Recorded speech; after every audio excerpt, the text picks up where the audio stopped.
Je suis Pierre Lab, je suis guide à la compagnie des Chamonix et puis je participe à pas mal d'expéditions d'alpinisme en Himalaya ou en Amérique, et puis cette année on part au Nang Pai Gosum. Voilà. C'est un sommet qui fait 7350 mètres, qui est vierge, qui est dans le Khumbu au Népal. Et donc on va essayer la face sud-ouest en technique alpine. On est 4, il y a Mathieu Etry, Mathieu Ménadier, Julien Disser, et il y a aussi 2 caméramans qui nous accompagnent, Clément Perotti et Julie Guigny. À la voie on a une photo, elle va faire près de 1800 mètres de haut. Et puis difficulté technique, bon, c'est du ED quoi. Après entre D-, peut-être D+, c'est pas du TD, voilà. Donc ça va être dur. Oui voilà, on s'était bien passé le partenariat avec le sac qu'on avait élaboré ensemble pour la Patagonie. C'était un sac 40 litres qui était bien léger et qui était bien polyvalent. Là cette année on voulait quelque chose d'autre un peu plus grand parce qu'on va faire plus de bivouac, qui soit léger, qui puisse être technique, qui reste grand et puis qui puisse aussi servir un peu de sac de bivouac et un sac qu'on puisse hisser. Voilà, donc un sac qui est relativement épuré, mais en fait tout sert à quelque chose et il n'y a rien de superflu. Et là, de travailler avec Silao, ça m'a permis de vraiment dire ce que je voulais, de travailler en collaboration avec Romain et qui propose un sac vraiment, qui soit vraiment ce que je voulais exactement, sans qu'il y ait rien qui manque et sans qu'il y ait trop. Voilà. Si je peux gagner 500 grammes sur le poids, ça c'est sûr que c'est indispensable. 500 grammes, par exemple, c'est quasiment un jour de bouffe, quoi.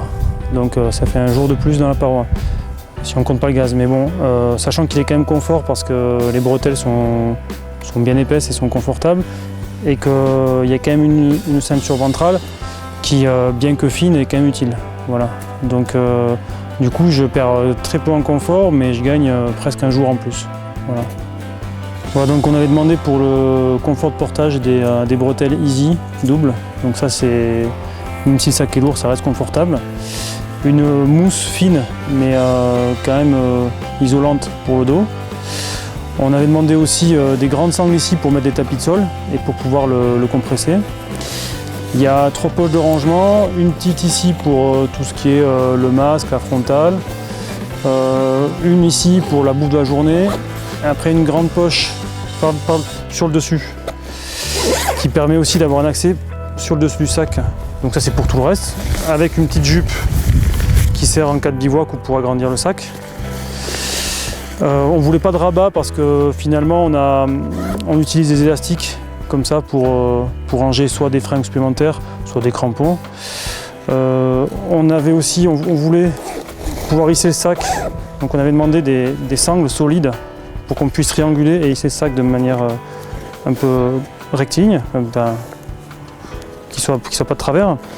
On a le rangement pour le piolet qui est avec une petite housse qui permet de protéger le sac, et une ceinture qui soit quand même un peu large mais pas trop lourde, voilà, pour garder un sac léger.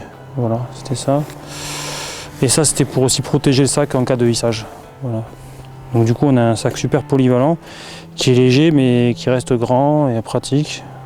Voilà, le dernier petit truc, c'est que la ceinture elle est amovible, donc on peut la sortir facilement pour pas qu'elle gêne lorsqu'on hisse le sac. Voilà. Ou pour certains qui parfois préfèrent avoir un accès plus facile au baudrier.